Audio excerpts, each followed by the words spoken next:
Fala galerinha, vamos começar com polêmica, né? Já que a gente vai trazer aqui um vídeo muito interessante que fala sobre projeção cartográfica, sobre as ideologias por trás das projeções cartográficas. Também vai falar sobre o novo mapa do IBGE e por que ele está errado, mas ao mesmo tempo ele também está certo. Vamos tentar entender um pouquinho de projeção, que é um assunto complexo para a geografia, mas importantíssimo para entender o nosso dia a dia e envolve diretamente a geopolítica, esse assunto tão essencial para a nossa vida. Todo o crédito aqui para o Ciência Todo Dia, que o vídeo ficou ótimo, com muito material, muito conteúdo e um conteúdo de uma maneira muito interessante. Então, bora dar uma reagida nesse vídeo que eu acho que com certeza vocês vão aprender muita coisa lá. Bora dar uma olhada então. Todo mundo pronto? Recentemente o IBGE divulgou uma nova versão do Mapa Mundi e a internet foi a loucura. É esse mapa daqui que mostra o Brasil bem no centro da imagem. Teve muita gente que adorou a ideia. Tanto é que a versão impressa dele, vendida pelo próprio site do IBGE, esgotou em menos de 24 horas. Mas também teve gente que não curtiu a novidade. Para muitas pessoas, o novo mapa está errado. E para falar a verdade, elas têm razão. A imagem realmente não reflete a Terra como ela é. De fato, esse mapa está errado, mas talvez não seja pelo motivo que você esteja pensando. Então fica aqui até o final que eu vou te explicar essa história. Para começo de conversa, a gente precisa deixar claro que o Brasil não foi o primeiro país a divulgar um mapa se colocando no centro do mundo. Existe a versão americana, existe a versão japonesa, e os chineses, inclusive, eles foram até além. Olha só esse mapa vertical com a China lá em cima. E assim como o mapa brasileiro, eu sinto muito americanos e japoneses e chineses, mas todos eles também estão errados, e pelo mesmo motivo. Todo mundo tá errado. Na verdade, o Brasil até entrou um pouco lento, né? Um pouco depois de todos esses países aí. Os grandes países do mundo, de alguma forma, já trabalham com mapas próprios, né? Muita gente, de vez em quando, fala, pô, mas os Estados Unidos, quando olha para a geografia do mundo, inclusive a brasileira, olha com um olhar de estereótipo, né? Muitas vezes, inclusive, trazendo um olhar que não é interessante para o povo, para o povo brasileiro. Então, sim, as ideologias por trás dos mapas, elas estão presentes nas grandes potências e a reafirmação da sua importância perante a sua população e o mundo também está por trás da cartografia. Então, bora tentar entender isso daí, tá bom? Acho que o vídeo já começou impactando porque trouxe essa visão de que, sim, está errado, mas não está errado sozinho, não. Tem muita gente errada nessa história e, ao mesmo tempo, muita gente certa nessa mesma história. Deixa eu só pular esse pedacinho aqui para a gente ir para o que interessa. Os mapas estão errados. Para entender melhor o motivo, a gente precisa voltar pro começo. E é realmente o começo. Nós vamos para os tempos das cavernas. As primeiras tentativas de retratar o ambiente ao nosso redor em desenhos surgiram antes mesmo da invenção da escrita. Eram as pinturas rupestres, que indicavam, por exemplo, o caminho dos locais onde era possível caçar. Mas isso traz para a gente, galera, sempre a necessidade, desde há muito tempo, do ser humano poder colocar ali, de alguma forma, as suas marcas, poder estar, de alguma forma, marcando e mostrando aquilo que era interessante e importante, não só para ele, como para as suas gerações. Então, essa necessidade de cartografar o espaço, de ilustrar o espaço, de mostrar o espaço, ela sempre foi uma coisa necessária para a população humana, desde tempos remotos, tá? Claro que as tecnologias elas vão evoluir ao longo do tempo e vão produzir características diferentes, formas diferentes de apropriar, se desenhar esse mesmo espaço. eram imagens extremamente rudimentares e que não se propunham a registrar tudo que existia na época. Então a gente pode se perguntar, qual que foi a primeira tentativa de retratar o mundo inteiro em um mapa? Bom, essa é uma questão mais complexa do que parece, porque o conceito de o que é o mundo variou muito ao longo da história. Pessoas que viviam milhares de anos atrás. É uma pergunta boa, dá uma pausa aí. O que é o mundo para você? O que significa o mundo? Planeta, nosso planeta, o que é para você? O mundo são 100 países, 200 países? É a Terra? São todos pouco mais 193 países reconhecidos pela ONU? O que é o mundo para você?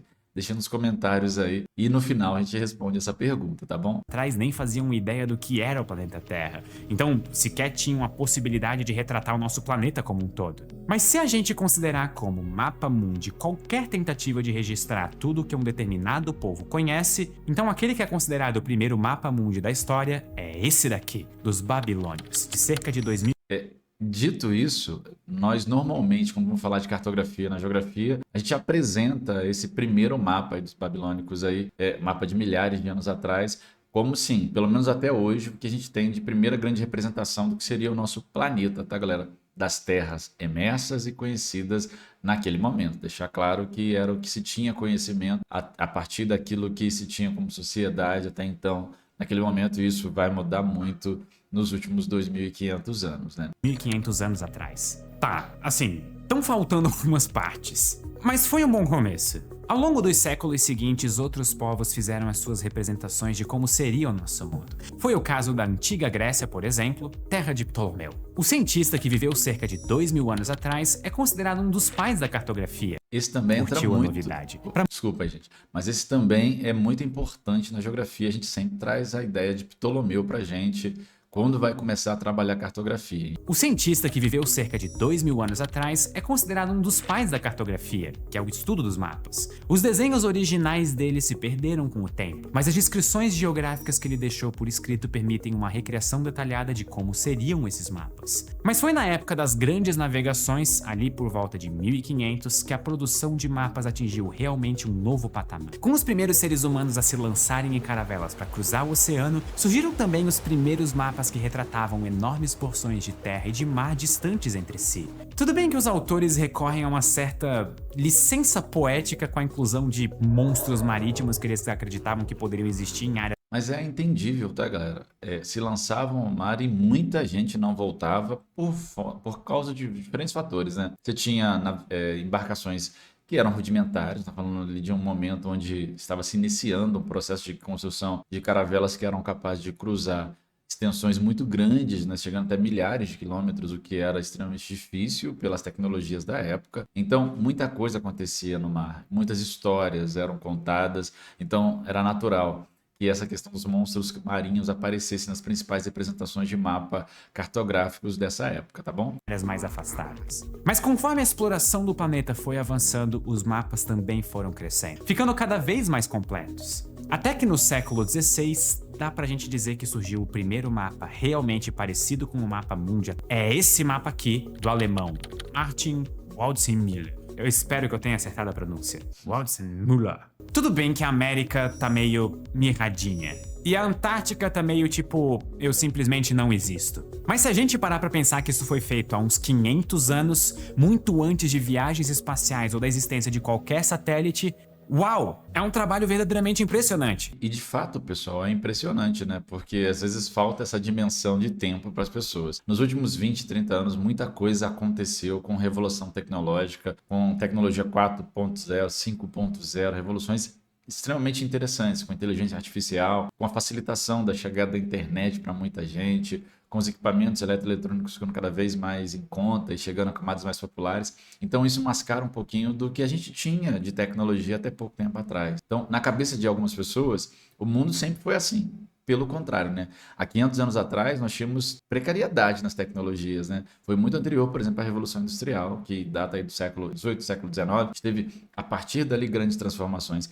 E nos últimos 50 anos, as transformações são cada vez mais intensas, principalmente nos últimos 20, tá, pessoal? Então, o mundo nem sempre foi assim, e voltar lá 500 anos atrás e olhar o que se conseguia fazer com relação à representação cartográfica, de fato, era algo impressionante pela tecnologia e pelo mundo que se tinha na época. Isso é importante ressaltar, tá? Com o tempo, os ajustes foram sendo feitos e os mapas se tornaram mais próximos ao que nós temos hoje em dia. Mas por mais completos que eles fossem, todos eles enfrentavam o mesmo desafio. E que, na verdade, a gente segue enfrentando até hoje na hora de fazer o mapa da Terra, mesmo com toda a tecnologia atual. Como é que nós podemos retratar em 2 dimensões um planeta que é tridimensional? Ah, se a Terra fosse plana, tudo ia ser tão mais fácil. É verdade. E aqui é muito importante fazer um adendo, né?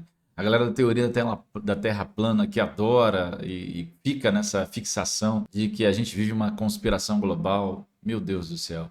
Até a cartografia mostra pra gente das dificuldades que a gente tem com relação a trazer pra gente a representação cartográfica adequada de todo o planeta. Num planeta bidimensional, num planeta plano, seria muito mais fácil, não haveria erro para a cartografia para trazer pra gente mapas sempre precisos, sempre corretos, que trabalharíamos nas mesmas proporções, claro, observando as realidades, né? Mas quando a gente pega um mapa 3D, o planeta em 3 dimensões, e você tenta trazer isso para a realidade de 2 dimensões, realmente dá problema. Por isso, sim, todos os mapas, sem exceção, estão errados, tá, galera? Pelo menos dos mapas que a gente tem disponíveis no nosso dia a dia, os mais usualmente utilizados, porque vão sofrer com a transformação do 3 para o 2D. Mapas que são bidimensionais, com uma realidade tridimensional do nosso planeta. Mas no caso ela é redonda, ou para ser mais específico, ela é um geóide. Uma palavra que significa justamente formato da Terra. É que ela não é exatamente. Isso é importante, hein, galera? Importantíssimo. O formato da Terra, de fato, não é redondo, e sim geóide. Ela não é totalmente redonda, não é um círculo perfeito. Esse formato geóide é o formato que é denominado o nosso planeta, tá? Esse achatamento nos polos,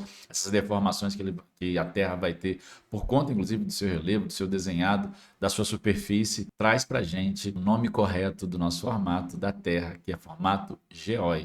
Toda redonda. Tem uma irregularidade aqui, tem uma outra irregularidade ali, mas para facilitar o nosso raciocínio, nós vamos literalmente arredondar e pensar nela como uma esfera. O fato é que é impossível de reproduzir com perfeição a superfície de um objeto 3D num papel ou numa tela em 2D. O máximo que dá pra gente fazer é uma projeção, ou seja, um exercício de projetar. E aqui a gente começa com a ideia das projeções cartográficas, que é a partir disso que a gente vai construir os mapas que representam a superfície terrestre, que representam a Terra como um todo, tá, galera? Inclusive o mapa que a gente utiliza em sala de aula, o mapa que a gente utiliza nas aulas de geografia, nas aulas de cartografia, são esses mapas feitos a partir de projeções cartográficas. Transportar os contornos dos continentes em algum outro tipo de superfície. E isso pode ser feito de muitas formas diferentes. E são muitas mesmo. Só no site da NASA existem mais de 350 tipos de projeção catalogados. Então senta aí que eu vou começar a explicar uma por uma. Vamos lá. Projeção número 1, brincadeira. Até porque muitas delas são bem parecidas.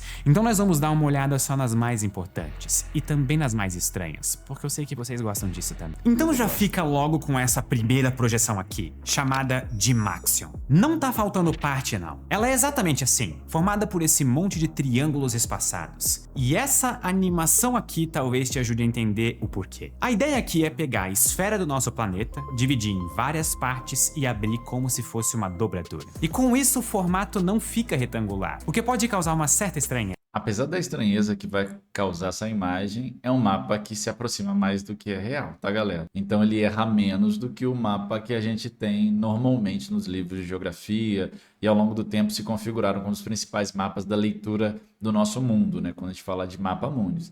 Então, apesar da estranheza, a ideia da construção desse mapa ela é extremamente interessante.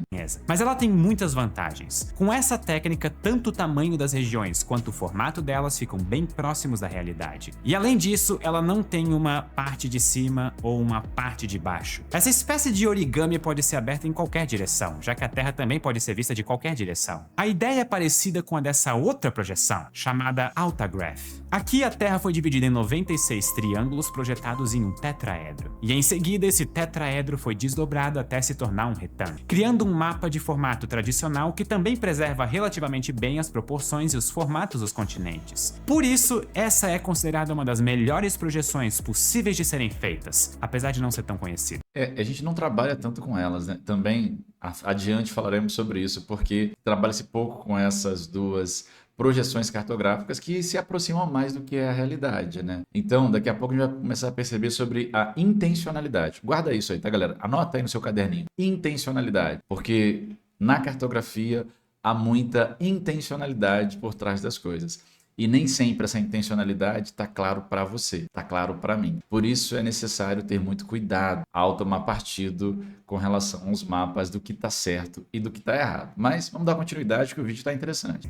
Uma outra projeção diferentona, mas um pouco mais conhecida, é a azimutal. Nela, a superfície da Terra é projetada diretamente em um plano. A parte central. Essa aqui tem uma questão geopolítica interessantíssima. A gente vai ver que, inclusive, quem faz Enem, quem gosta do Enem, quem vai fazer Enem, já deve, se estudou, se já fez algum momento, tem estudado para o Enem, já deve ter visto essa projeção aqui em questão do Enem. E essa projeção, do ponto de vista geopolítico, é importantíssima. Ele vai falar sobre isso, mas vale a pena dar esse toque. Que toca esse plano, normalmente é o polo norte ou o polo sul do nosso planeta. Apesar dela ser bem inusitada, você provavelmente já viu ela por aí. Tá reconhecendo? É esse tipo de projeção que aparece no logotipo da Organização das Nações Unidas, a ONU. Uma outra projeção curiosa que você já deve ter encontrado por aí é a de Gall Peters. Talvez você tenha visto em algum livro de geografia e aí certamente você se perguntou por que os continentes parecem ser tão esticados? Essa daqui, inclusive, também tem muita ideologia por conta dela, da sua criação ali a partir da década de 70, período de Guerra Fria. E aí você tem um contraponto a uma outra projeção que ele vai colocar aqui. Lembrando que essa projeção aqui, galera, é uma projeção cilíndrica, tá? Então você envolve o cilindro da Terra e aí você projeta a luz para poder estar criando de maneira geral as áreas, os contornos. Lembrando, vamos dar uma abertura aqui para a gente poder trazer uma coisa importantíssima. Qual que é a melhor forma da gente poder desenhar, observar, na verdade, o nosso planeta? Tá aqui, ó. Essa aqui é a melhor forma da gente conseguir representar o tamanho das áreas, o contorno dos continentes, porque o globo terrestre consegue ter a vantagem de representar muito proximamente aquilo que é o formato da Terra. Então aqui eu consigo trazer com certa precisão o tamanho das áreas, a localização delas, porque ela imita isso daqui imita o que é o nosso planeta. Mas, infelizmente, tem algumas limitações, né? Como eu vou colocar isso daqui no livro? Isso daqui é tridimensional, né? Isso daqui cria uma certa dificuldade para a gente poder estar representando no dia a dia. Mas é a melhor forma da gente representar as áreas do nosso planeta. Mas eu não vou conseguir ver todos os planetas ao mesmo tempo. Todos os planetas não. Todos os países ao mesmo tempo, todas as áreas.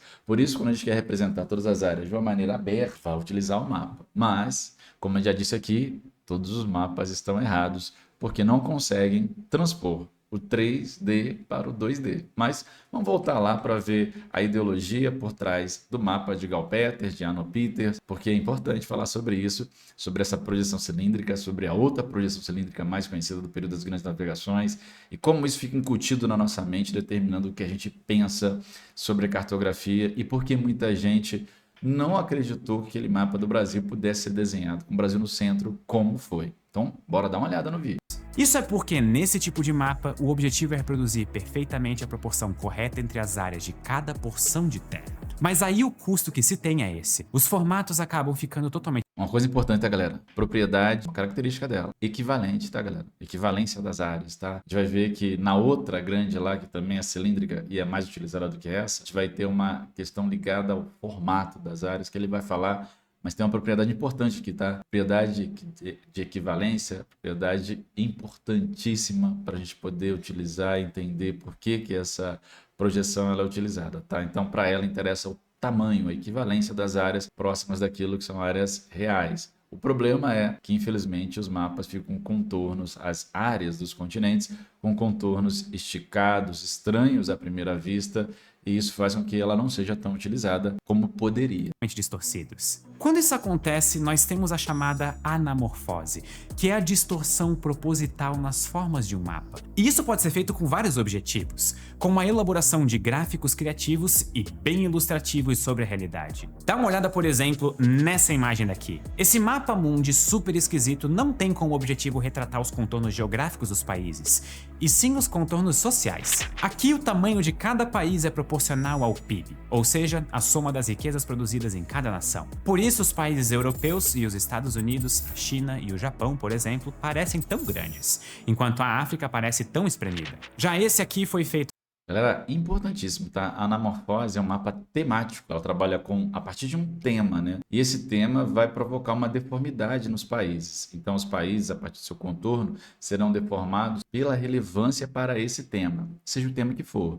O tema população, por exemplo, o tema economia, o tema alguma doença. A gente vai escolher qual é o tema e, a partir desse tema, qual é a proporção da importância de cada país para esse tema. E isso vai fazer com que haja deformações dos países. Se esse país, para esse tema, for bem relevante, ele vai ficar inchado, vai ficar deformado, mas de uma maneira maior do que outros países, onde naturalmente ele não tem tanta importância para esse tema. Então, a anamorfose é um mapa temático que cai em vestibular. É importante entender por que ela deforma as áreas.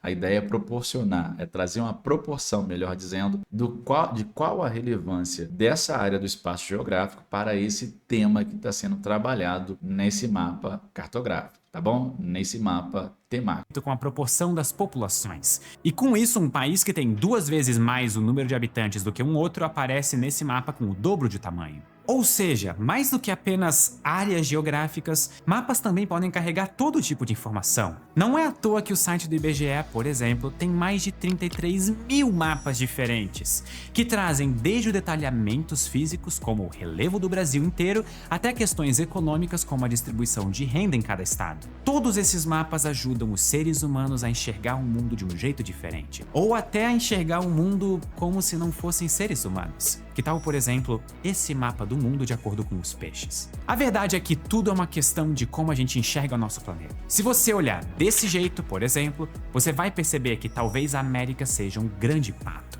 Ou ainda que o mundo é um gato brincando com a Austrália. Comenta aqui se você já tinha percebido isso. Mas voltando a falar. Eu mesmo não tinha percebido até esse vídeo. Eu achei muito interessante, inclusive, essas percepções que as pessoas fazem. E tudo é percepção, né? Cada pessoa observa o mapa ou a imagem a partir de uma percepção própria, né? Que nem sempre é a percepção de todos. Mas legal, tá, galera? Essa questão dessa percepção. Até o do gato ali achei fantástico. O mesmo o pato também achei fantástico. Observar o mundo a partir desses contornos, a partir dessa visão. E é importante entender que o mapa ele é fundamental para o nosso dia a dia. Desde há milhares de anos o ser humano já percebeu isso. Então, o fato de ter 33 mil mapas no IBGE não é à toa. O IBGE é o Instituto Brasileiro de Geografia e Estatística. Ele precisa disso. O governo brasileiro precisa disso. O governo de qualquer país precisa conhecer o seu território para poder administrá-lo com mais qualidade, para poder entender de que maneira as dinâmicas funcionam. Então, o mapa ele traz extremas e importantes possibilidades para os governos, para as pessoas, para cada indivíduo, para a coletividade. Então, a representação do espaço a partir do mapa é essencial para a vida em sociedade, principalmente, tá, galera? Para o entendimento das relações que se põem a cada dia. Por isso é tão importante você começar a valorizar os mapas, né? E entender qual é, então, a intencionalidade. Novamente, voltamos, né? A intencionalidade por trás da utilização dos mapas no nosso dia a dia. Mas vamos dar prosseguimento aqui que o assunto tá bom. Falar sério sobre as formas de retratar o nosso mundo, eu citei agora há pouco alguns tipos de projeções famosas. E eu deixei pro final justamente a mais conhecida de todas. É exatamente a projeção que nós estamos acostumados a ver a vida toda, e que por isso mesmo parece ser a mais natural. Essa é a projeção de Mercator. Ela tem algumas vantagens muito importantes. A primeira delas é a preservação dos formatos dos continentes. E, galera, independente das vantagens que ele vai estar colocando aqui, essa projeção ela se configurou como uma projeção certa ao longo do tempo. Por isso causa tanto estranhamento quando o Brasil coloca uma projeção com ele no centro, projeção onde ele é referência no centro. Porque ao longo de muito tempo, dos últimos séculos, a gente se acostumou, se habituou a ver essa projeção, a projeção de Mercator, como uma principal projeção, uma projeção correta, e ver a distribuição dos países a partir dessa visão, dessa ideologia ou dessa intencionalidade. E aí a gente vai entrar numa discussão importante sobre isso, porque essa também é uma projeção cilíndrica como a de Gal Peters, a de Arnold Peters, e é uma projeção que é muito mais trabalhada e muito mais usual para o nosso dia a dia do que a outra projeção que é cilíndrica e que considera o tamanho dos países. Essa aqui considera a forma dos países. É uma propriedade que a gente chama de propriedade conforme. O formato importa, o formato é necessário. E vamos dar uma olhada aqui por que o formato é necessário e por que ela foi muito utilizada e é a principal visão que a gente tem cartográfica do mundo até hoje. Se você colocar lado a lado a imagem do planeta Terra e a projeção de Mercator, você vai perceber isso na hora. Os contornos de terra firme são realmente idênticos. Por isso essa projeção é muito utilizada na navegação, por exemplo. Mas também existem alguns pontos negativos. Se por um lado os formatos são mantidos, por outro, as áreas são totalmente distorcidas. Isso acontece porque o mapa é dividido em longitude e latitude. A longitude é calculada através dos meridianos, essas linhas verticais que estão sempre a uma mesma distância uma da outra. Já a latitude é medida com os paralelos, essas linhas horizontais cujas distâncias entre si vão ficando maiores conforme a gente se afasta do Equador. Importante, tá, galera, que a latitude e a longitude para os mapas cilíndricos, elas são muito visíveis, tá, galera? Nesses mapas, inclusive, é comum você ter a formação de ângulos retos, ângulos de 90 graus, né, que formam 90 graus no cruzamento da latitude com a longitude.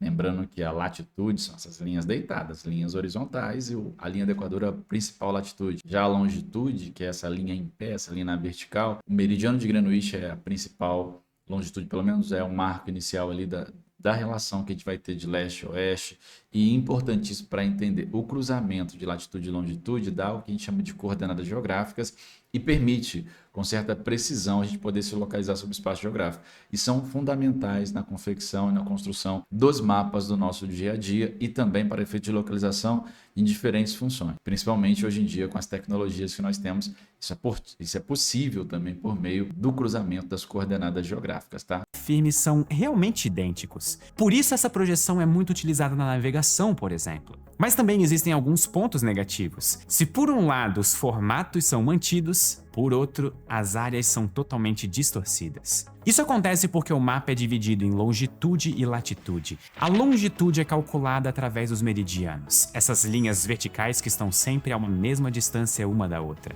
Já a latitude é medida com os paralelos, essas linhas horizontais cujas distâncias entre si vão ficando maiores conforme a gente se afasta do Equador. E por isso, quanto mais perto dos polos, maiores os países ficam. E pra gente entender isso visualmente é só olhar pra Groenlândia. Olhando na projeção de Mercator, ela parece ser bem maior do que o Brasil. Mas a realidade é que a área do Brasil é maior. Aliás, 4 vezes maior. Só deixar claro, tá, pessoal, que isso aqui acontece na projeção de Mercator. Na projeção de Gall-Peters isso não acontece, tá? Já que a busca do tamanho das áreas é uma coisa importante. Não fica tão desproporcional o tamanho das áreas na projeção de Peters ou Peters, né? Mas na projeção de Mercator é isso daí mesmo. Essa visão distorcida, com as áreas mais próximas dos polos norte e sul ficando muito maiores do que na verdade são. Outro exemplo é a Rússia. De leste a oeste, ela parece ser bem maior do que o continente africano. Mas enquanto essa largura no território russo é de 6.400 km, no africano é de 7.200 km. Se você quiser fazer outras comparações desse tipo, tem um site dedicado especialmente a isso. É o thetruesize.com, em que você pode clicar em determinado país e arrastar ele pelo mapa para poder comparar de verdade os tamanhos dos territórios distantes. Olha o caso da Antártica, por exemplo. Como ela fica no extremo sul da projeção de Mercator, parece gigantesca. Mas quando a gente arrasta ela em direção ao Equador, dá pra ver que ela não é isso tudo. Mas a distorção das áreas não é o único problema desse tipo de projeção que nós estamos acostumados a ver. Ela criou no nosso imaginário muitas impressões que não são verdadeiras. Por exemplo, ao olhar para o nosso mapa mundi, a gente tem a impressão de que os Estados Unidos e a Rússia são dois países extremamente distantes, certo? Mas se a gente lembrar que uma ponta do mapa se conecta à outra, a gente se dá conta de que na verdade eles são países praticamente vizinhos. Na verdade, somente 88 quilômetros de mar separam essas duas nações. Aliás, existem outras curiosidades no mundo quando a gente pensa em distâncias e fronteiras. Por exemplo, me responde sem pensar, em qual país do mundo a França faz a maior fronteira? Será que é a Espanha, a Alemanha ou quem sabe a Itália? Bom, na verdade a maior fronteira da França é com o Brasil. E isso por causa da Guiana Francesa, que é um território francês que fica aqui na América do Sul e que compartilha mais de 700 quilômetros de fronteira com o norte do Brasil.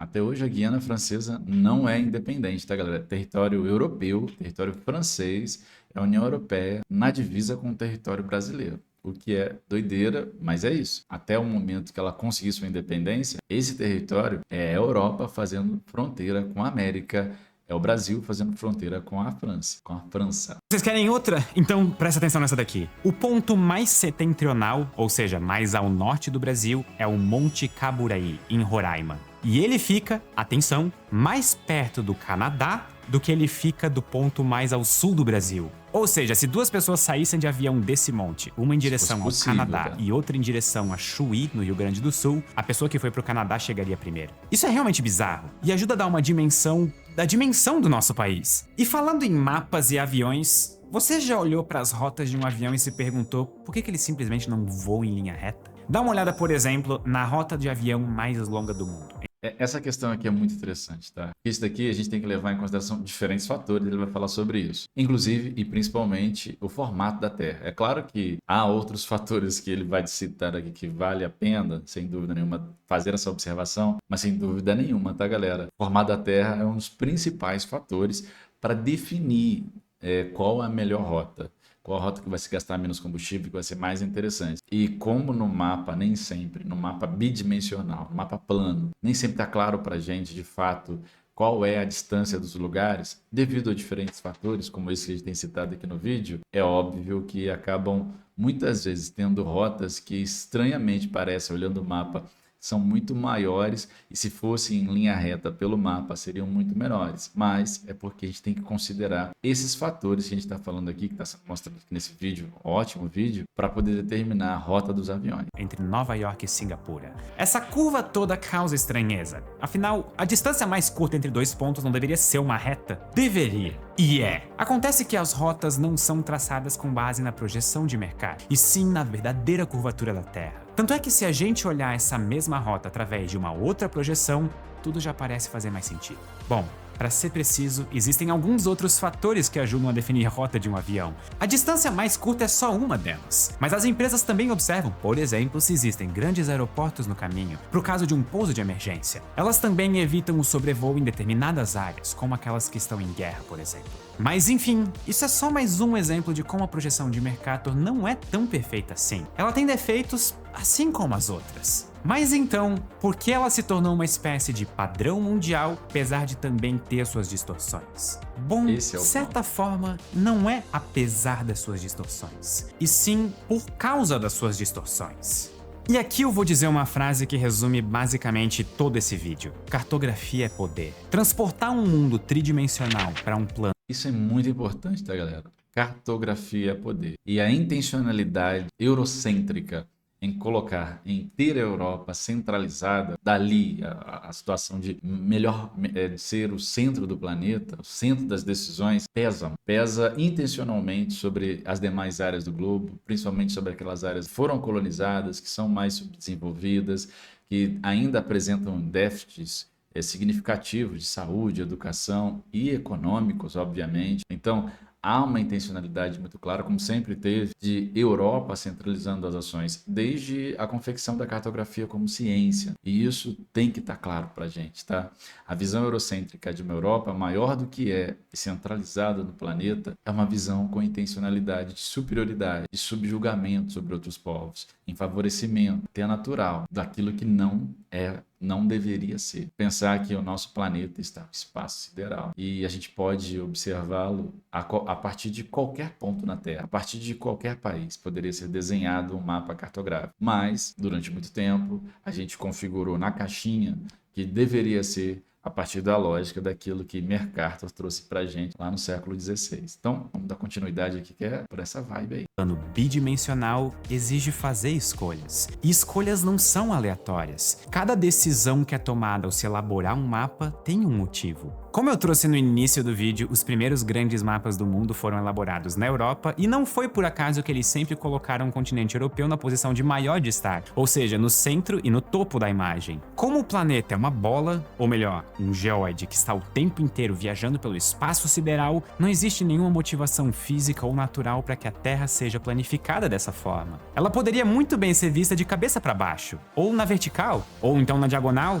ou de qualquer outro jeito que a gente quisesse. Acontece que ao longo dos últimos séculos, com a hegemonia econômica da Europa e dos Estados Unidos, a humanidade acabou padronizando esse tipo de visualização. E isso foi uma escolha política que colocou os países mais ricos em evidência, e num tamanho proporcionalmente bem maior do que eles realmente têm. Na realidade, por exemplo, a África é muito maior do que a Europa, mas nunca houve interesse em político em deixar isso tão evidente em um mapa. E é por isso que nada impede que qualquer país adote uma projeção diferente ou publique uma nova versão do mapa mundi, colocando a si próprio no centro, ou no topo, ou na diagonal, ou onde mais quiser. O mapa vai estar errado? Bom, de certa forma, vai. Exatamente como todos os outros mapas estão errados, já que é impossível de retratar a Terra perfeitamente em duas dimensões. Mas uma vez que a gente aceita essa limitação, não há problema nenhum em alterar o nosso olhar e deslocar os continentes para um lado ou para o outro. E foi exatamente isso que o IBGE decidiu fazer. Ao colocar o Brasil na posição de maior destaque no mapa,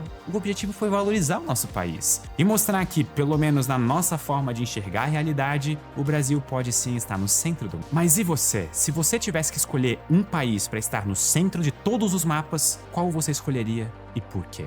Boa pergunta, né, galera? Qual país você escolheria para estar no centro de tudo se você tivesse essa possibilidade de criar um mapa? Você agora é o criador de um mapa cartográfico. E aí, o mapa do planeta, qual seria o país? Não há erro, tá, galera, em colocar o Brasil no centro da projeção. Como não há erro de colocar nenhum país no centro da projeção. Mas sim, a erro em qualquer mapa por conta do mapa ser plano e a superfície da Terra ser tridimensional. E aí a gente tem a dificuldade de transpor essa realidade tridimensional para uma realidade bidimensional. Então é claro que é importante entender isso. E sim, há intencionalidade até nas críticas que o IBGE sofreu com relação ao mapa com o Brasil no centro. Mas é importante para poder discutir a intencionalidade por trás das coisas. E esse mundo que nós vivemos? Sim, o mundo sou eu, o mundo é você, o mundo são os países que existem ao nosso redor, o mundo é essa sociedade, hoje composta por mais de 8 bilhões de pessoas que comungam de ideias, crenças, religiões, culturas extremamente diversas e que precisam entender a intencionalidade atrás de cada situação. Galera, se você gostou do vídeo, deixe seu like, a gente vai trazer mais vídeos como esse, só o primeiro de muitos, que a gente vai falar sobre a geografia e sobre as ciências como um todo no nosso dia a dia. Importante que esse vídeo trouxe pra gente a ideia da projeção cartográfica e como ela funciona. Ela, pelo menos algumas das principais projeções foram citadas aqui. Eu acho que é válido isso, sempre vale entender com as projeções cartográficas a intencionalidade por trás de cada projeção, porque cartografia de fato é poder. E essa intenção de superioridade é algo fundamental que entenda como ela funciona, sem dúvida nenhuma. Falamos um pouco sobre geopolítica, até porque a ideia de algumas nações como Japão, China, Estados Unidos, Rússia, colocarem-se no centro, criarem mapas com elas no centro, sim, a intencionalidade de superioridade sobre os demais povos, sobre mostrar como a nossa sociedade ou essas sociedades são superiores às demais, isso vendido para as próprias internas. E a gente aqui com essa síndrome do cachorro vira-lata, sempre aceitando essa visão de Europa no centro, claro, fruto de um processo colonizador que está aí até hoje. Se você quer entender um pouco mais sobre isso, claro, inscreva-se no canal, né? E deixe aí nos comentários o que você... Daqui a pouco a gente traz mais conteúdos relevantes e interessantes como esse para o nosso dia a dia. Obrigado, galera, e até a próxima. Não deixa de comentar e se inscrever, né? Antes de sair do... Vou nessa, mas daqui a pouco eu volto. Fui!